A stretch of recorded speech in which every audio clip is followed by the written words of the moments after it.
Check 1, check 2, 1, 2. Hey, if you're someone that just blindly turns up volume knobs and hopes that it's the right one and just hopes that it gets the sound that you want, well then this video is going to be very helpful for you because I'm going to be able to clear up all of the different volumes. There's actually 3 main ones for you to know about. Let's get into it. Boring. Wait, this might be the answer we're looking for. Now, first things first, if this is your first time to the Crafty Music Tips channel, hi, I'm Crafty. I'm a full-time musician and I've been in many situations where needing to know about these different volumes has gotten me out of a lot of trouble. Crisis has been averted. Everything is super. And so whether it's a rehearsal, whether it's a recording or a live gig, I'm going to be able to help really clear up what are the differences between these 3 volumes that I'm talking about. All right. It's a good segue if I've ever heard one. What are these 3 volumes? One of these things is not like the others. So the first is input volume, second is channel volume, and third is master volume. What is thy bidding, my master? Now, not every device, not every piece of equipment is going to have all 3, but it's just good to know that they exist in case yours has at least a couple of them. Okay, so it'll probably help if I go more into depth, yeah? So to help me do that, I'm just going to use this small mixing desk here. Now, the first volume that I said was, you remember? Input volume. Now, it's usually called input gain or gain. The idea is that it's how much input is going into whatever the device is. So this being the mixing desk, the gain is how much input is going into this little machine here. It's nothing to do with how much volume is coming out into what we can hear, into the speakers. It does relate a little bit, but let's just try and separate it just so that you can really understand the difference. You gotta keep them separated. So the input gain here, you just adjust it here. If you've got something that says either gain, pre-gain, volume, it's the sound source going into the device. Oh, I see. Okay, so you may remember that the second type was the channel volume. Now, like I said, not every type of device will have this type of volume, but just to show you, here on this mixing desk, the channel volume is here. And so you can adjust it there like that. Now, the channel fader or the channel volume could just be called volume. It could be called level, like what it is here. Levels.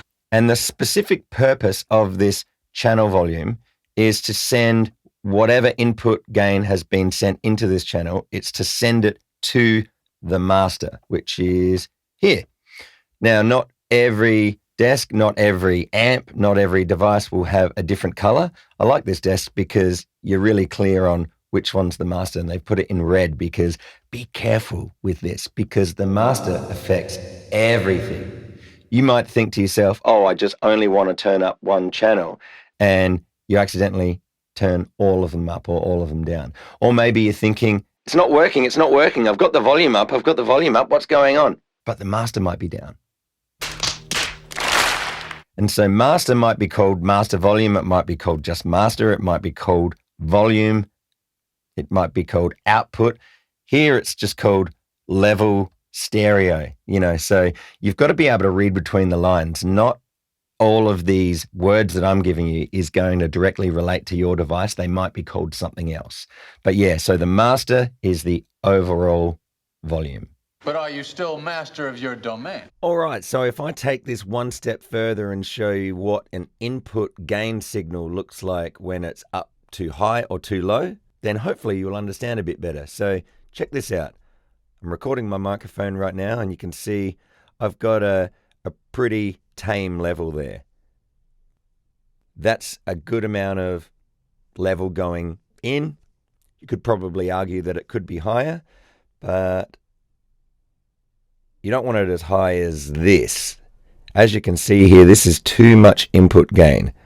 It sounds rock and roll, but there ain't no going back from that. And what all of that input gain distortion will do is potentially give you a bunch of feedback. Obviously, it doesn't sound very clear. And yeah, you want as much as you can to have a signal similar to the amount that I've got now. If I go less, well, then you don't have as much to work with. And you can barely hear it. So yes, optimum level is about 50-60%. Now, speaking of optimum level input gain, that's everywhere, whether it's like what I've just shown you in this recording studio situation, perhaps maybe a live gig, and definitely with guitar amps, bass amps, things like that. Now, a guitar amp, though, you might want it to be distorted, which means that you need to chuck in more input gain. You just turn the gain up.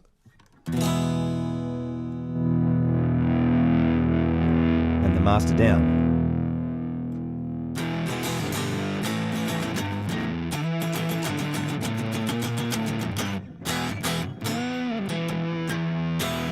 So yeah, maybe you want it to sound distorted with your guitar amp, but when in doubt, just go about roughly 50-60% of input gain, and then you should be fine in not having any feedback issues or clarity weirdness issues.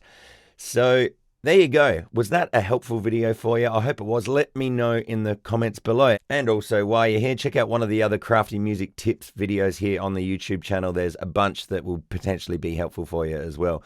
But if that's still not enough for you, well then I've got a parting gift to offer you. It's called 5 Steps to Fast Improvement. Basically, no matter where you're at on your musical journey, we've all been there where we just feel like we're just not improving at the rate that we want. And my reasoning for that is because you're just not clear about the steps that you are on, where it is that you want to go and what it is that you need to do. So what I do in this free ebook download, it's a really quick, easy read. Basically, I just clear it up with what the 5 main steps are for you. So if that would be helpful for you, go to the link below and give it a quick download. So yeah, I hope that was helpful. I hope this video was helpful. I'll see you in another one really soon. I'll just sign off by saying you don't have to do everything right now. Just do the next thing.